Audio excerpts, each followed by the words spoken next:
Video like जरूर कर लीजिए और ऐसे वीडियो लगातार फ्री में पाने के लिए चैनल को तुरंत सब्सक्राइब कर लीजिए और बेल आइकन को जरूर टैप कर लीजिए ताकि आगे भी सारे वीडियो आपको मिलते रहे। यूट्यूब में फॉलो करते हैं तो प्लीज ये वाला फ्री टेलीग्राम चैनल जरूर ज्वाइन कर लीजिएगा। सारे नोटिफिकेशन, सारे अपडेट यहीं पे आते हैं, ध्यान रखिए। हेलो एवरीवन, आप सभी का स्वागत है स्टडी फॉर सिविल सर्विसेज में। 9 सितंबर के करंट अफेयर्स को स्टार्ट करते हैं और आपको मैंने बताया ही है कि डेली ये करंट अफेयर्स 1 बजे अपलोड हो जाते हैं। डेली आपको इनको पढ़ना है, इनको लर्न भी करना है, इनसे जुड़े हुए सारे नोट्स तैयार करने हैं। नोट्स तैयार करने से मेरा अर्थ ये है कि आप सभी को नोट्स के फॉर्म में पूरा एक साथ अपने जो भी करंट अफेयर्स होंगे उनको लिखते जाना है। देखो क्या होता है कि मैं बताती हूँ ये ऐसे सब पढ़ना ये है, और आप लोग अगर नोट्स नहीं बनाओगे तो फायदा नहीं है उस चीज का। उन नोट्स को daily day by day learn भी करना है। अगर आप न्यूज़पेपर रीड नहीं कर पाते हो या न्यूज़पेपर रीडिंग का टाइम नहीं मिल पाता है आपको, तो आप इन दिए गए टॉपिक्स में से भी पढ़ लोगे, तब भी आप मान के चलो न्यूज़पेपर रीडिंग हो गई है। बाकी अगर आपको इसकी पीडीएफ चाहिए, आपको अगर आप वीडियो से नोट्स बना पा रहे हो बहुत अच्छी बात है। नहीं बना पा रहे तो आप इन दिए गए नंबर्स पे कॉल करो और वहां पर आपको पीडीएफ दे दी जाएगी। आपको हमारा पेड ग्रुप मिलेगा ज्वाइन करने के लिए, उसको आप ज्वाइन करोगे, पीडीएफ कलेक्ट कर सकते हो। बाकी ये टेलीग्राम चैनल है हमारा, इस पे भी आप ज्वाइन करके सारी अपडेट्स को ले सकते हो।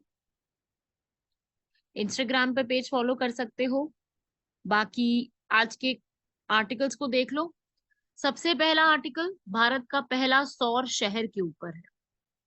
डीम टू बी विश्वविद्यालय का दर्जा एनसीईआरटी को जो मिला है उसके ऊपर है ये। मालवीय मिशन, मालवीय इज मदन मोहन मालवीय, उनसे जुड़ा हुआ ट्रेनिंग प्रोग्राम। बेरोजगारी, प्रधानमंत्री उज्ज्वला योजना और नमामि गंगे प्रोग्राम। तो पहला है भारत का सोलर मिशन। सांची, मध्य प्रदेश का सांची भारत का पहला ऐसा शहर बना है जहां पर सोलर एनर्जी से पूरी तरीके से वो चलता है। सांची को पहले भारत सौर शहर के रूप में नामित किया गया है, जहां पर जितने भी ऊर्जा की चीजें होंगी उसके लिए सांची को यहाँ पर चूज किया गया है। और पूरा का पूरा प्रोजेक्ट वहां पे, जिससे CO2 के जो कार्बन डाइऑक्साइड का जो उत्सर्जन और एमिशन होते हैं वो बहुत कम हद तक रिड्यूस हो जाएंगे। वहां पे 3 मेगावाट के पावर प्लांट्स लगाए जाएंगे, क्योंकि जो सांची है वो यूनेस्को की वर्ल्ड हेरिटेज साइट में भी है, सांची स्तूप की वजह से। और आगे आने वाले समय में 5 मेगावाट के पावर प्लांट्स भी लगाए जाएंगे। पूरे स्टेट में सोलर प्रोजेक्ट्स को अलग अलग जगह पे लगाया जाएगा, जिसमें पहला सांची है। और भी बढ़ेंगे इसमें, पर अभी फिलहाल के लिए क्या है, सांची। तो इस प्रकार से इस बात को दिमाग में रखना है। इस पे जो है प्रीलिम्स के लिए पेपर 1 में सीधा क्वेश्चन बनेगा कौन सी सिटी को चूज किया गया है, और सिटी का नाम है सांची। अब सांची के बारे में आपको मैं थोड़ी बहुत चीजें बता दूं कि सांची को सोलर सिटी के नाम से भी जाना जाता है। तो ट्रॉपिक ऑफ कैंसर पे ही पड़ती है, ठीक है, इसलिए चूज किया गया है सांची को, क्योंकि ये Sanchi city tropic of cancer, कर्क रेखा के बिल्कुल उस पर ही पड़ती है। कर्क रेखा 8 राज्यों से होके गुजरती है पूरे भारत में।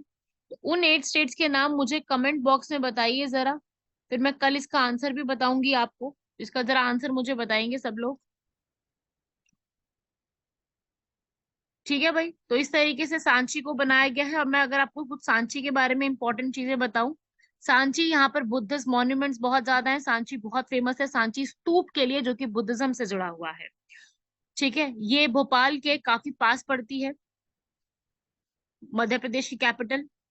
और सांची वर्ल्ड हेरिटेज, यूनेस्को की वर्ल्ड हेरिटेज साइट में भी इंक्लूडेड है। यहीं पर अशोका जो है उन्होंने बुद्ध से जुड़ी हुई बहुत सारी चीजें बनाई थी, तोरण को बनाया था। भोजपुर वहां पे लोकेटेड है। तो काफी सारी चीजें जो है वो उनसे जुड़ी हुई हैं, सांची से जुड़ा हुआ। तो सांची इसलिए काफी ज्यादा फेमस भी है, और साथ ही साथ वहां पे सोलर सिटी भी इसको बनाया गया है। तो वहां पर क्या किया जाएगा, इको फ्रेंडली मेजर्स को इस्तेमाल करके, डिवाइसेस इस्तेमाल करके, स्ट्रीट लाइट जो चलेंगी वो भी सोलर से चलेंगी। जो वहां पे फार्मर लोग इस्तेमाल करते हैं पंप, हैंड पंप वगैरह, उसका जो इस्तेमाल किया जाएगा वो भी कुछ इसी प्रकार से ही किया जाएगा। ठीक है, कार्बन डाइऑक्साइड रिड्यूस करके, और स्तूपा के नाम से पहले इसको जाना जाता था। समझ गए बात को भाई? तो कार्बन डाइऑक्साइड को कम करने के लिए, इम्प्रूवमेंट करने के लिए ये स्टेप यहाँ पर लिया गया है। फार्मर्स को भी यहाँ पर सोलर पंप्स लगा के दिए जाएंगे, और जो भी घर में हम लोग फैन, ट्यूबलाइट, एलईडी का इस्तेमाल करते हो, वहां पर 2000 से ज्यादा बच्चों को सोलर लाइट्स दी जाएंगी। स्ट्रीट वेंडर्स जो होंगे उनको लैंटर्न्स, वो होता है ना जहाँ पे उनकी जो लगाते हैं वो, जिससे वहां पे रोशनी आती है स्ट्रीट वगैरह के रीजन में, रात को लगाते हैं वो भी ऐसा होगा जो कि सोलर से चलने वाले हैं। तो आप मान के चलो कि हर व्यक्ति को कुछ ना कुछ ऐसा सामान मिलेगा, चाहे वो घर में रहने वाला हो, बाहर ऑफिस में हो, चाहे वो एक स्ट्रीट वेंडर है, चाहे वो किसी भी प्रकार से काम कर रहा है, हर एक चीज में उनको एक अलग से सोलर एनर्जी का कुछ ना कुछ यहाँ पे दिया जाए। ठीक है, फंड इसमें सारा जो है वो कौन देगा? यहाँ पे सारा का सारा फंड जो है वो सेंट्रल और स्टेट गवर्नमेंट मिलके यहाँ पे प्रोवाइड करेगी। तो ये दिमाग में रखिएगा। साथ ही साथ इसमें मैक्सिमम फंड्स को सीएसआर के थ्रू यहाँ पर ले लिया गया है। सीएसआर, कॉर्पोरेट सोशल रिस्पॉन्सिबिलिटी, नैगमिक सामाजिक उत्तरदायित्व योगदान।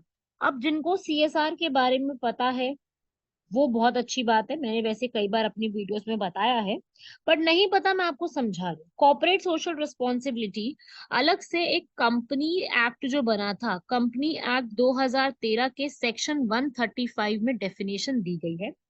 वो ये कहता है जिसकी भी नेट बिजनेस वर्थ 500 करोड़ से ज्यादा है, ऐसा कोई भी बिजनेस, कोई भी कंपनी, कोई भी एंटरप्रेन्योर जिसकी जो पूरी यहाँ पर नेट वर्थ आती है वो 500 करोड़ से ज्यादा है, उसको अपनी नेट वर्थ का 2% सोसाइटी में कंट्रीब्यूट करना होगा फंड्स की फॉर्म में। जब कोविड-19 आया था तब भी यहाँ पर ये चीज के लिए बात की गई थी। हुआ था ना कि इस तरीके से हम यहाँ पे लेके आएंगे, डोनेशंस देंगे। तो सीएसआर का मतलब है कि वो कंपनी कुछ ना कुछ मैन्युफैक्चर कर रही होगी, तभी इतना बड़ा उसका अमाउंट है, कुछ मैन्युफैक्चर कर रही होगी, कुछ तो उसमें होगा, चाहे वो कॉस्मेटिक्स की हो, चाहे वो प्रोडक्शन कर रही हो, तो वो एनवायरनमेंट को कहीं ना कहीं नुकसान तो पहुंचा रही होगी, डायरेक्टली और इनडायरेक्टली। तो उसके लिए यहाँ पर क्या दिया जाएगा? 2% आप सोसाइटी के लिए कंट्रीब्यूट करोगे अपनी नेटवर्थ का। 500 करोड़ से ज्यादा आपकी नेटवर्थ है, या फिर आपका एनुअल टर्नओवर है, चलो नेटवर्थ नहीं है आपके पास इतनी, आपका टर्नओवर कंपनी का 1000 करोड़ से ज्यादा है, या फिर आपका प्रॉफिट जो आप जनरेट करते हो एनुअली वो 5 करोड़ से ज्यादा है, उन केसेस में आपको ये देना पड़ेगा। ठीक है, और ये पैसा सरकार कहाँ लगाएगी? जैसे अभी यहाँ पर पैसा लगा रही है सोलर रिस्पॉन्सिबिलिटीज में, ऐसे ही वुमेन एजुकेशन में लगाया जाएगा, एनवायरमेंट के ऊपर लगाया जाएगा, एससी एसटी प्रमोशन में लगाया जाएगा। तो ये पैसा सरकार आगे जो है खर्च करती है। जो भी आपका नेट प्रॉफिट है उसका 2% आपको यहाँ पर खर्च करना होगा। तो ये एक इंडिया पहली कंट्री है जिसने इस चीज को स्टार्ट करा है। समझ गए वैसे आप लोग इसी बात को? चलिए अगले आर्टिकल की तरफ बढ़ते हैं। अगला आर्टिकल है यहाँ पर एनसीईआरटी को यहाँ पर डीम्ड टू बी यूनिवर्सिटी का यहाँ पर एक दर्जा दिया जा रहा है। तो यहाँ पर देखो, हमारे यहाँ जितने भी स्कूल्स होते हैं वो ऑलमोस्ट स्कूल सीबीएसई से एफिलिएटेड होते हैं। उसी प्रकार से जितनी भी यूनिवर्सिटीज होती हैं वो यूजीसी से एफिलिएट होती हैं। यूजीसी का अर्थ होता है यूनिवर्सिटी ग्रांट्स कमीशन, जो कि एक्ट 1956 में आया था, तब से चलता आ रहा है। डीम्ड टू बी यूनिवर्सिटी का मतलब होता है एक मान्यता दी जाएगी बड़ी यूनिवर्सिटी की। तो एनसीईआरटी भले ही वो बच्चों को वैसे नहीं पढ़ा रही है, लेकिन वो एक तरीके से एजुकेशन इंस्टीट्यूट तो है बड़े लेवल पे बहुत। तो उस प्रकार से यहाँ पर जो एक डीम्ड टू बी यूनिवर्सिटी है उसका एक दर्जा दिया गया है। ठीक है, मतलब कि डीम्ड टू बी यूनिवर्सिटी का मतलब है कि जो सबसे बड़ा हमारा मिनिस्ट्री है उन्होंने उस जगह को एक बहुत बड़ी हाई इंस्टीट्यूशन के रूप में मान लिया है, और वो जो भी अपना तैयार करते हैं एडमिशन प्रोसेस, अपना प्राइस तैयार करते हैं, अपना करिकुलम तैयार करते हैं, उसके ऊपर उनका हक है। तो डीम्ड यूनिवर्सिटी हम उसी को कहते हैं। तो एनसीईआरटी को इसका स्टेटस यहाँ पर दे दिया गया है। ठीक है, ये पहले से चलता आ रहा है। यूजीसी के अभी 130 ऐसे इंस्टीट्यूट हैं जो डीम्ड यूनिवर्सिटी में ऑलरेडी आ चुके हैं। पहला यहाँ पर जो है इंस्टीट्यूट ऑफ साइंस आया था 1958 में, तमिलनाडु के पास सबसे ज्यादा डीम्ड यूनिवर्सिटीज की कैटेगरी है 28। ऐसे यूनिवर्सिटीज को एक इंस्टीट्यूशन को एक बहुत बड़ी यूनिवर्सिटी का दर्जा मिल जाता है। उनको अपना, ये देखो पढ़ो इधर, उनको अपना पाठ्यक्रम, पाठ्यचर्चा, प्रवेश फीस सबके ऊपर स्वायत्ता होती है कि भाई वो क्या करना चाहते हैं, अपने कैसे कोर्सेज को डिजाइन करेंगे, कितने बच्चों को एडमिशन लेंगे, क्या करेंगे, हर एक चीज वो खुद से तैयार कर सकते हैं। इंडिया में बहुत सारी यूनिवर्सिटीज इस तरीके से हैं जो अपना काम संभालती हैं, प्राइवेट यूनिवर्सिटीज भी इसमें काउंट की जाती हैं, तो अपने तरीके से अपना संभालती हैं, पूरे सा काम उनका, हर चीज एक तरीके से अपना चलता है। अगर मैं दिल्ली की बात करूं, बहुत फेमस है, मैं आपको नाम बता देती हूँ उनके। जामिया मिलिया हमदर्द यूनिवर्सिटी, सुना है ना नाम आपने? और Indian institute of foreign trade, Indian law institute, राष्ट्रीय संस्कृत संस्थान, ये सब डीम्ड यूनिवर्सिटी में काउंट किए जाते हैं। चंडीगढ़ यूनिवर्सिटी सुना है, वो डीम्ड यूनिवर्सिटी है। Banasthali Birla institute of technology, BITS, ये भी राजस्थान का यही इंस्टीट्यूट में काउंट किया जाता है। Bharati Vidyapeeth, Tata institute of fundamental research, Symbiosis, नाम तो सुने ही होंगे सब लोगों ने ये वाले। तो ये सब टॉप डीम्ड यूनिवर्सिटीज भारत में काउंट की जाती है।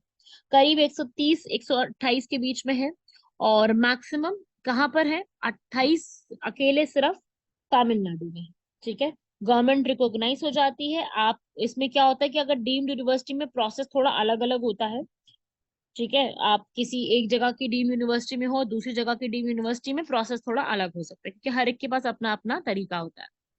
तो एनसीईआरटी को दिया है ये चीज। एनसीईआरटी यहाँ पर 1860 के एक्ट के तहत बनाई गई है, जो कि पूरा का पूरा स्कूल एजुकेशन के ऊपर ध्यान देती है, बुक्स तैयार करती है स्कूल एजुकेशन में। इवन नॉट इन इंडिया, बाहर के लिए भी हमारा जो है पूरा काम एक देखती है।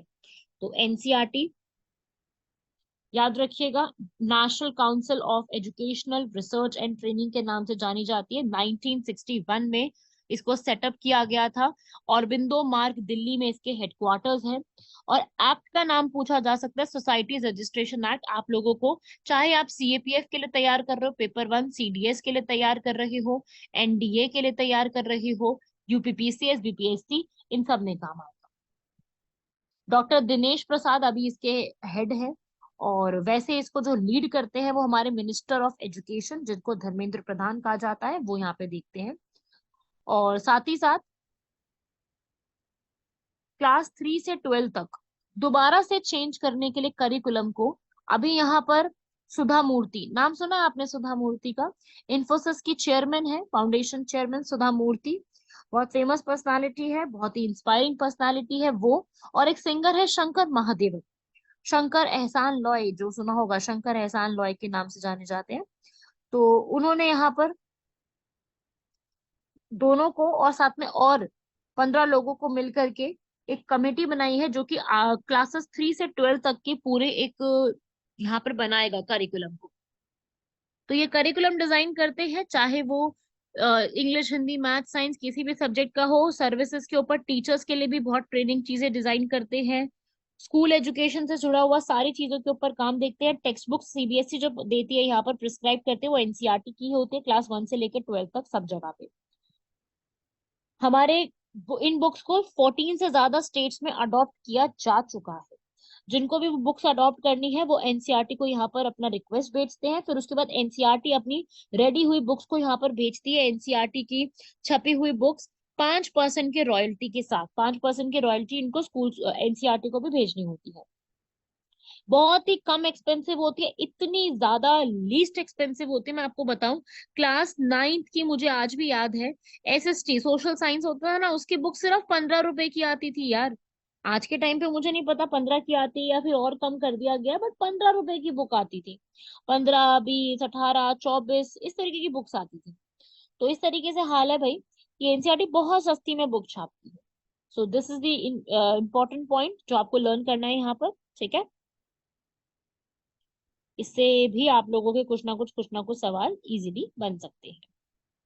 NCERT से भी क्वेश्चन आ सकता है, डोंट फॉरगेट कि NCERT से क्वेश्चन नहीं आ सकता, आ सकता है जितने भी आप एग्जाम के लिए प्रिपेयर कर रहे हो। चलिए बढ़ते हैं। मालवीय मिशन, ये भी टीचर्स ट्रेनिंग से जुड़ा हुआ है। देखिए, मदन मोहन मालवीय का नाम आप सभी लोगों ने सुना है। तो मालवीय मिशन जो है मालवीय मिशन इसी के ऊपर ही काम करता है, टीचर्स ट्रेनिंग के ऊपर। तो महामना, इनको महामना के नाम से जाना जाता था, मदन मोहन मालवीय को एक टाइटल मिला था महामना का। तो इस तरीके से उन्होंने मालवीय मिशन की शुरुआत हम यहाँ पे करें, जिसमें सिर्फ टीचर ट्रेनिंग को प्रोवाइड किया जाएगा, फैकल्टी को ट्रेन किया जाएगा। महामना मालवीय मिशन एक बहुत पुरानी सोसाइटी के रूप में भी रजिस्टर्ड है, और ये वही है जिन्होंने BHU, बनारस हिंदू यूनिवर्सिटी की स्थापना 1916 में करी थी। तो क्वालिटी, टीचर्स की क्वालिटी उनके और बेटर इंप्रूवमेंट करने के लिए इस पूरे सिस्टम को यहाँ पे स्टार्ट किया गया है। मदन मोहन मालवीय ट्रेनिंग सेंटर्स यहाँ पे बनाए जाएंगे, जो पूरा यहाँ पर तैयारी इसके ऊपर रखने वाले 15 लाख टीचर्स को यहाँ पर इंक्लूड किया जाएगा, ताकि आगे आने वाले समय में टेक्नोलॉजी के साथ, इंडियन वैल्यूज के साथ टीचर्स को यहाँ पर इनकलकेट किया जा सके। जिसमें हर एक चीज को इंक्लूड किया जाएगा, leadership, technology, communication, credit framework, portals बनाना टीचर्स के लिए, वहां पे कंटेंट को यहाँ पर करना डिक्लेयर, ट्रेनिंग सेंटर्स को बनाना, पढ़ सकते हो यहाँ पर आप, ट्रेनिंग सेंटर्स बनाए गए हैं। वही मैं बात करूं मदन मोहन मालवीय की, क्योंकि बहुत बड़े एजुकेशनिस्ट थे, फ्रीडम फाइटर्स थे, और कांग्रेस के प्रेसिडेंट भी रह चुके थे 4 बार। राउंड टेबल कॉन्फ्रेंस भी अटेंड करने गए थे 1931 में। और एक ऐसे व्यक्ति, ऐसे पर्सनालिटी जिन्होंने तीनों राउंड टेबल कॉन्फ्रेंस को अटेंड किया है, वो है डॉक्टर भीमराव अंबेडकर। जबकि मदन मोहन मालवीय ने एक बार अटेंड किया 1931 में। इन्होंने हिंदू महासभा का भी जो है फाउंडेशन रखा था 1906 में, जिसमें आगे श्याम प्रसाद मुखर्जी, बहुत से लोग आगे और जुड़ गए थे। इन्होंने Banaras Hindu university Annie Besant के साथ मिलकर स्थापना करी थी 1915 में। और BHU के 1919 से लेकर 1938 तक इनके यहाँ पर ये चेयरमैन के रूप में भी रहे हैं। तो अभी हमारे जो प्रेजेंट मिनिस्टर ऑफ एजुकेशन है धर्मेंद्र प्रधान, उन्होंने मदन मोहन मालवीय मिशन को लॉन्च कर दिया है।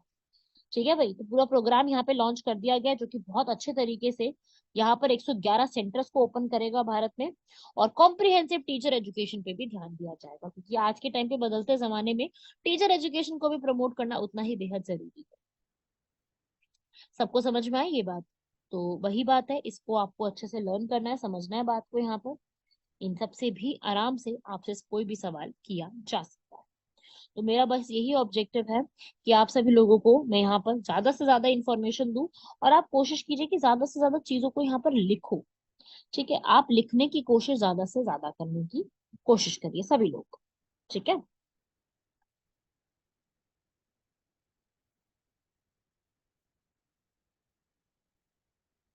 चलिए, अगले पे आते हैं, अनएम्प्लॉयमेंट, बेरोजगारी। अनएम्प्लॉयमेंट कैसे मेजर की जाती है, इसके ऊपर बात की जा रही है, क्योंकि इंडिया जैसी कंट्री के अंदर हम लोग किस तरीके से इसको मेजर करते हैं और ये नापते हैं कि भाई बेरोजगारी का दर बढ़ा है या घटा है, तो उसके ऊपर भी बात कर लेते हैं। देखो, पहले बेरोजगारी का मतलब होता है कि व्यक्ति इच्छुक है काम करने का, लेकिन उसको काम नहीं मिल रहा है। एक तो होता है भाई व्यक्ति इच्छुक ही नहीं है तो उसको काम क्या ही दे देंगे। एक व्यक्ति इच्छुक है काम करने का, लेकिन वो यहाँ पर काम नहीं कर पा रहा है, ऐसी स्थिति को हम लोग बेरोजगारी स्थिति के रूप में जानते हैं। ये एक ऐसी सिचुएशन होती है जहां पर एक कंट्री की लेबर मार्केट काफी रिफ्लेक्ट होती है, बहुत बहुत तरीके की हमारे पास अनएम्प्लॉयमेंट होती है, फ्रिक्शनल, स्ट्रक्चरल, साइक्लिकल, डिसगाइज्ड। अब घर्षणात्मक जो है, फ्रिक्शनल का मतलब क्या होता है कि एक जॉब से दूसरे जॉब में स्विच कर रहे हैं। ठीक है, एक जॉब से, जैसे किसी एक लड़की की जो है वो कहीं एक स्टेट सिटी में रहती है, उसकी शादी किसी और सिटी में हो गई, तो जब वो टाइम लेगी एक जगह से दूसरी जगह बसने में और शादी करने में, उसे कहते, शादी करके वापस जॉब लेने में, उसे कहते हैं फ्रिक्शनल अनएम्प्लॉयमेंट। एक होती है स्ट्रक्चरल, जब आपकी जो वो पूरा एक कंपनी है वो आपकी स्किल्स में और ज्यादा डिमांड कर रही है, टेक्नोलॉजी वहां पे ज्यादा बढ़ गई है, इंडस्ट्री में, इंडस्ट्री की लोकेशन बदल गई है, इंडस्ट्री का काम करने का तरीका बदल गया है, उसे कहते हैं स्ट्रक्चर में चेंज आना, इसलिए उसको कहेंगे स्ट्रक्चरल अनएम्प्लॉयमेंट। एक होती है साइक्लिकल, जब यहाँ पर इकोनॉमी ऊपर नीचे हो रही है, फ्लक्चुएट हो रही है इकोनॉमी, इकोनॉमी में रिसेशन आ रहा है, कभी इकोनॉमी में ज्यादा हो रहा है, उसे हम कहते हैं साइक्लिकल, साइकिल चल रही है एक, ज्यादा रिसेशन की और कभी उठान। एक होती है मौसमी, सीजनल, जब यहाँ पर आप सीजन के हिसाब से काम करते हो, जैसे आइसक्रीम का बहुत तगड़ा सीजन आता है एक टाइम पे, जैसे हम कहते हैं समर। विंटर्स में सीजन रहता है लेकिन कम हो जाता है, ऑफ सीजन चला जाता है। जैसे शादियों का भी एक बहुत तगड़ा सीजन आता है, बहुत डेट्स और साया भारी होता है, और एक टाइम होता है जब शादियों का सीजन बहुत कम हो जाता है, तो वो होगी सीजनल अनएम्प्लॉयमेंट। एक होता है टूरिज्म का बिजनेस, उसमें भी होता है एग्रीकल्चर क्रॉपिंग बिजनेस। तो वो असमय के टाइम पे होता है, एक समय में काफी ज्यादा और एक समय में कम हो जाता है, उसे हम कहते हैं मौसमी बेरोजगार। और अगर हमें अनएम्प्लॉयमेंट को चेक करना है कि भाई किस तरीके से अनएम्प्लॉयमेंट देखने को मिल रही है, तो वो हम पूरा जो चेक करते हैं उसे कहते हैं अनएम्प्लॉयमेंट रेट। वो अनएम्प्लॉयमेंट रेट के लिए हम लोग सामान्य एक तिथि का देखते हैं कि भाई एक व्यक्ति कितने लंबे समय तक जो है काम कर सकता है लेकिन उसको काम मिल नहीं रहा है, उसे कहेंगे हम यूजुअल प्रिंसिपल स्टेटस के लिए। ठीक है, करंट वीकली स्टेटस एक हफ्ते का टाइम पीरियड लेके चलते हैं, और एक हफ्ते में भी अगर उन्होंने 1 घंटा या फिर एक दिन काम किया है तो उसके आगे आने वाले एक हफ्ते को हम काउंट करेंगे। एक होती है रूरल और अर्बन, मतलब कि ग्रामीण और शहरी।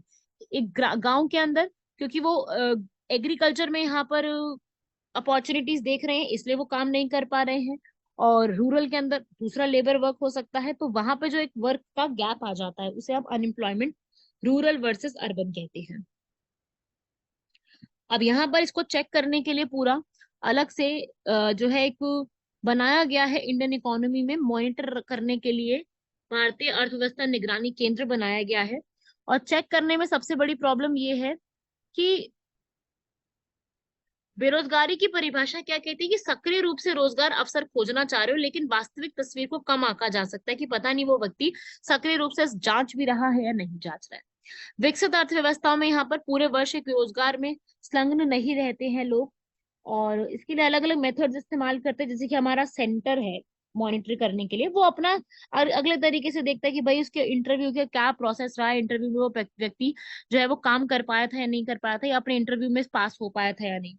तो अनएम्प्लॉयमेंट एक सिंगल चैलेंज नहीं है, बहुत सारे तरीके से यहाँ पर चेक करता है। क्योंकि पहले जितना भी यहाँ पर उसको रेट को चेक किया गया था, 2020 में भी लॉकडाउन जब लगा था तब यहाँ पर ये चीज एक बहुत बड़ा व्यवधान आ गया था कि हम कैसे चेक करें, क्योंकि बहुत से लोगों की जॉब चली गई थी। तो अनएम्प्लॉयमेंट एक बहुत बड़ा एक प्राइवेट सेक्टर और सारी पॉलिसीज को मिला करके करने वाला है। अब आज के टाइम पे हम लोग एंटरप्रेन्योरशिप खुद हम जॉब टेकर नहीं जॉब गिविंग के रूप में बनते जा रहे हैं, तो उसी के ऊपर भी याद रखिए।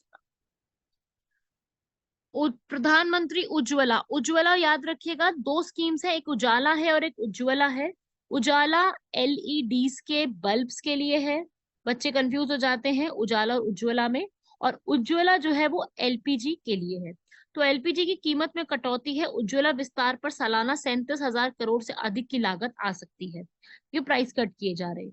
गवर्नमेंट ने यहाँ पर कुकिंग गैस जो हम एलपीजी है वो 200 रुपए जो है वो यहाँ पर कर दिया है, और यहाँ पर उज्ज्वला योजना को और ज्यादा 75 लाख लोगों में बांटा है, जिसकी वजह से पूरे के पूरे जो सरकार है उसपे 37,000 करोड़ का सालाना और बड़ा एक नया चीज आ गई है यहाँ पर। ठीक है, तो यहाँ पर जितने भी उज्ज्वला बेनिफिट्स में उनको यहाँ पर 400 रुपए पर सिलेंडर पे रिलीफ मिलेगा, क्योंकि उज्ज्वला योजना बहुत पुरानी चलती आ रही है कि हर व्यक्ति को यहाँ पर ईंधन जो है वो स्वच्छ मिलना चाहिए, ताकि विमेन और चिल्ड्रन के नाम विमेन के नाम पे ही मिलेगा यहाँ पर। और इस स्कीम को इम्प्लीमेंट करने के लिए 8,000 करोड़ रुपए ऑलरेडी दिए जा चुके हैं। 5 करोड़ एलपीजी के कनेक्शन और बढ़ गए हैं बीपीएल फैमिलीज में, बीपीएल फैमिलीज जो बिलो पॉवर्टी लाइन फैमिलीज है उनके लिए। टारगेट है कि इसको और ज्यादा बढ़ाएंगे, और सबसे बड़ी बात जितना भी कनेक्शन होगा वो उस घर की महिला के नाम पे होगा, ताकि महिला की डिसीजन मेकिंग पावर में हेल्प रहे यहाँ पर। तो बीपीएल फैमिलीज को यहाँ पर बेनिफिट दिया जाता है, फ्री एलपीजी गैस कनेक्शन यहाँ पे दिया जाता है। और एससी एसटी विमेन सबको यहाँ पर जो है इंक्लूड करवा दिया गया है, चाहे वो चाय के बागान वाले हैं, वनवासी है, नदी द्वीप में रहने वाले, सभी को यहाँ पर फायदा दे दिया गया है। जो सेंसस हुआ था 2011 का, उसके हिसाब से हमने यहाँ पर बीपीएल कैटेगरी को आइडेंटिफाई करा। लेकिन प्रॉब्लम यह है कि सब जगह पे अभी भी आइडेंटिफाई नहीं किया जा चुका। हम कह तो रहे हमने आइडेंटिफिकेशन कर ली, पर 100% एक्यूरेसी से हमने जो है वो एक्यूरेसी से देखा है वो भी हम नहीं कह सकते। मिसयूज इसका बहुत ज्यादा किया गया है। ऐसा भी कहा गया है कि जब एक्चुअली में इसको फील्ड पे काम किया गया ना, जब तो बहुत से लोगों को यहाँ पर पीछे छोड़ दिया गया है और मिसयूज किया गया इस डेटा को, ताकि सब लोग इसका बेनिफिट उठा सकें। जिन जो लोग अफोर्ड कर भी सकते थे उन्होंने भी इसके ऊपर इसका मिसयूज काफी हद तक किया है। तो लोगों को थोड़ा सेफ्टी अवेयरनेस भी नहीं है किस प्रकार से इसको करना है, और डॉक्यूमेंट्स लोगों के पास कमी है। एलपीजी का डिस्ट्रीब्यूशन कई बार सही तरीके से हो भी नहीं पाता। हालांकि हम कहते हैं कि 8 करोड़ फैमिलीज को दे दिया है, लेकिन बहुत सारी जगह है जहां पर लॉ एंड ऑर्डर होने की वजह से हम लोग पूरी तरीके से नहीं पहुंच पाए हैं, डिसकनेक्टेड आज भी। तो इसको एक फेज में तो लॉन्च कर दिया गया था 8 करोड़ एलपीजी कनेक्शन, ठीक है, बढ़ा दिए गए हैं मैं ये नहीं कहूंगी कि बड़े नहीं है, बिल्कुल बड़े हैं। सबसे ज्यादा उत्तर प्रदेश की फैमिलीज को, करीब 1.5 करोड़ फैमिली, 88 लाख वेस्ट बंगाल की। तो इस तरीके की बहुत सी फैमिलीज को यहाँ पर दिया गया है। उज्ज्वला 2.0 स्कीम भी लॉन्च की गई है, 1 करोड़ के एलपीजी बेनिफिट्स को और ज्यादा इंप्रूव किया जाएगा। माइग्रेंट फैमिलीज, जो ऐसी फैमिलीज जो बाहर से आई हैं, उनको भी यहाँ पर सुविधा अलग से दी जाएगी, लेकिन प्रूफ लेकर के। तो डोमेस्टिक एलपीजी कंज्यूमर्स जो है, उनका प्राइस यहाँ पर, उनका जो एक इंक्रीमेंट है वो यहाँ पर काफी हद तक दे दिया गया है। लास्ट आता है हमारा नमामि गंगे प्रोग्राम। 7 साल होने के बाद भी आज भी ये चीज चलती ही जा रही है। हमारा जल शक्ति मंत्रालय इसको देख रहा है। मिशन गंगा को क्लीन करने का जो मिशन है वो आज भी चलता जा रहा है। 2014 में शुरू हुआ, 7 सालों से ज्यादा तक हो गया, लेकिन आज भी चल रहा है। 20,000 करोड़ रुपए दिए गए थे गंगा रिवर को साफ करने के लिए। गंगा रिवर आप सभी लोग जानते हैं, हमारी भागीरथी के नाम से भी जानी जाती है। देवप्रयाग में अलकनंदा के मिलने के बाद इसका नाम गंगा जो है वो हो जाता है। बांग्लादेश में गंगा को अलग नामों से जाना जाता है। बांग्लादेश में गंगा को पद्मा के नाम से जाना जाता है। वही जब गंगा ब्रह्मपुत्र को मिल जाती है तब नाम पड़ जाता है मेघना। तो ये दो नाम गंगा के ही हैं, याद रखिएगा। भागीरथी तो आप सभी लोगों को पता होगा भारतीय होने के नाते। अलग से यहाँ पर national mission for Ganga, clean Ganga एक विंग है, जो कि पहले की नेशनल बेसिन अथॉरिटी को हटा के बनाई गई है। और ये जितना भी, ये जो गंगा रिवर के ऊपर जितनी भी चीजें होंगी, याद रखना इस पूरे के हेड हमारे प्राइम मिनिस्टर रहते हैं। सीधा दिमाग में रख लो, गंगा मिशन से जुड़ी हुई जितनी भी चीजें होंगी उसमें हमारे प्राइम मिनिस्टर हेड पे रहते हैं। हाई लेवल की टास्क फोर्स बनाई जाती है जो कि पूरा कैबिनेट मिशन के अंडर ही काम देखती है।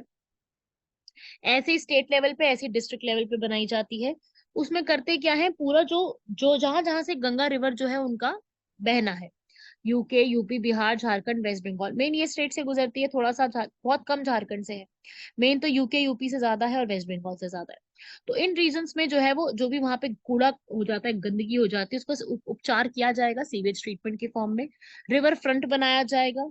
रिवर को क्लीन करके वहां पे बायोडाइवर्सिटी के प्लान चलाएंगे और वहां पे उसकी सतह की सफाई करनी शुरू कर देंगे। लोगों को भी यहाँ पर सिखाया जाएगा कि भाई आपने किस तरीके से वहां पे पेड़ लगाने हैं, गंगा के घाटों को क्लीन करना है। और वहां पर गंगा दूत, गंगा प्रहरी के रूप में लोगों को वहां पर बताया जाएगा, जागरूकता यहाँ पर उनके लिए की जाएगी। ठीक है, जितना भी इंडस्ट्रियल वेस्ट होता है वहां से बाहर निकल के आता है, उसके लिए हमारे पास वेस्ट वाटर को ट्रीट करने के लिए आज भी कोई बहुत बड़ा समाधान है नहीं। तो वेस्ट वाटर जो गंदा है वो रिवर में जाके मिल जाता है। तो वो रिवर में जाके मिलने से पहले इसको ट्रीट कर दिया जाएगा। ये यहाँ पर सबसे बड़ा एक चैलेंज है हमारे लिए, इसको अभी तक भी नहीं किया गया। प्लांट्स तो यहाँ पर बनाए गए हैं, लेकिन उनकी प्रॉब्लम से है बहुत ज्यादा। किसी को जमीन नहीं मिलती है, किसी में और कोई समस्या आ जाती है। तो इस प्रकार से 20,000 करोड़ रुपए का मिशन था, लेकिन अब तक जो है यहाँ पर 37,000 करोड़ की मंजूरी दी जा चुकी है। और आगे इसके लिए और ज्यादा मंजूरी भी है, और ज्यादा पैसे भी दिए जाएंगे, क्योंकि ये सारा काम जो है वो ठेकेदारों को दिया जाता है। तो यहाँ पर करप्शन होने के चांसेस ठेकेदारों के पास काफी हद तक बढ़ जाते हैं। तो इस प्रकार से ये जो है ना, एक इम्प्लीमेंटेशन में सबसे बड़ी बाधा के रूप में आता है। बढ़ते हैं आज हमारे लास्ट क्वेश्चंस की तरफ। क्वेश्चन फर्स्ट आता है, नेशन फर्स्ट ट्रांजिट कार्ड। एक कार्ड लॉन्च किया गया है, जो कि हमारा सबसे फेमस बैंक और पुराना बैंक, सबसे बड़ा बैंक जिसके सबसे ज्यादा अकाउंट होल्डर्स है, स्टेट बैंक ऑफ इंडिया। उसने इस पूरे मिशन को यहाँ पर स्टार्ट करा है। ठीक है, तो यहाँ पर नेशन फर्स्ट ट्रांजिट कार्ड, ये एक ऐसा कार्ड है जो कि आप यहाँ पर किसी भी चीज में आप इसको आराम से यूज कर सकते हो। मतलब कि आपने मेट्रो की टिकट लेनी है, आपने रेलवे की टिकट लेनी है, आपने पार्किंग की टिकट लेनी है, आप एक कार्ड से अपने खुद के नाम पे रजिस्टर्ड सारा काम कर सकते हो। एक कार्ड से सारी चीजें, कोई भी आपने बोटिंग सर्विसेज करनी, इधर उधर का कुछ भी करना है, आपने कोई भी काम करना है जिसमें कार्ड का इस्तेमाल होता है या फिर आपको पेमेंट करनी होती है, वो आप एक कार्ड से सारी पेमेंट कर सकते हो। उसे कहते हैं हम एसबीआई का nation first transit card. SBI का जो नाम है, एसबीआई, वो 1955 में रखा गया था। असल में एसबीआई का पहले नाम हुआ करता था इंपीरियल बैंक ऑफ इंडिया। बाद में 1955 में नाम चेंज करके स्टेट बैंक ऑफ इंडिया रखा गया। क्लियर हुआ? ये जो पूरा कार्ड होगा, ये रुपे जो है कंपनी, उसके साथ मिलके तैयार किया गया है, वन नेशन वन कार्ड को प्रमोट करते हुए, कि एक ही कार्ड से आपको सारी सुविधाएं, चाहे आप कहीं पर भी हो भारत में, सारी सुविधाएं आपको एक ही कार्ड से दे दी जाएंगी। इसे कहते हैं वन नेशन वन कार्ड, और ये एसबीआई ने लागू कर दिया है। ठीक है भाई, चलिए लास्ट क्वेश्चन है, कंपटीशन कमीशन ऑफ इंडिया, ये जो है जितनी भी हमारी आप कह लो बॉडीज हैं, उनमें कंपटीशन के ऊपर यहाँ पे चेक करती है, कंपटीशन को रेगुलेट करती है।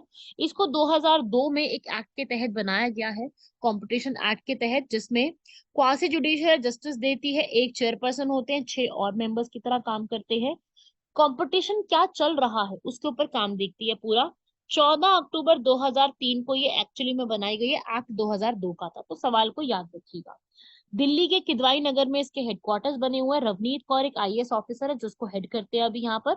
ये कॉम्बिनेशन एंटाइटी को दो दो मान लो, दो कंपनीज है, उनको मिक्स करना, क्योंकि उनमें कंपटीशन बढ़ रहा है या कुछ भी यहाँ पर हम इसमें चेंजेस जो करना चाहें, वो सारी चीजें यहाँ पर जो है ये एक कमीशन देखने के लिए एलिजिबल है। तो दोनों स्टेटमेंट यहाँ पर करेक्ट लिखी गई है। ठीक है भाई, तो ये था आपका यहाँ पर CCI, competition commission of India. तो इस प्रकार से आपके ये सारे आर्टिकल्स आज के कंप्लीट होते हैं, और आपके लिए जो वीकली करंट अफेयर के आर्टिकल हैं बच्चों अपलोड कर दिया गया है, सभी लोग उसको देख लीजिएगा। वीकली करंट अफेयर को जरूर कवर करना, अगस्त महीने के रिवीजन करने के लिए बेहद बेहद बेहद जरूरी है।